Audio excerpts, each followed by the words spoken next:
The American release got a new soundtrack that apes John Williams' work. The American release got a new soundtrack that apes John Williams' work. The Millennium Falcon flies in a climactic scene. Darth Vader makes a cameo. Joey's bedroom is full of pop culture stuff. It prefigures movies like Insidious, Annabelle, and The Conjuring. The villain is a sinister ventriloquist dummy named Fletcher.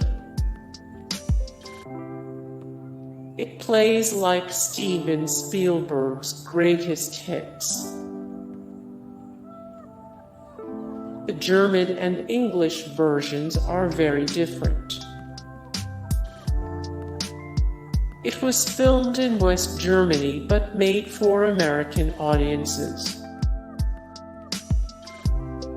It was co-written and directed by Roland Emmerich before he hit it big.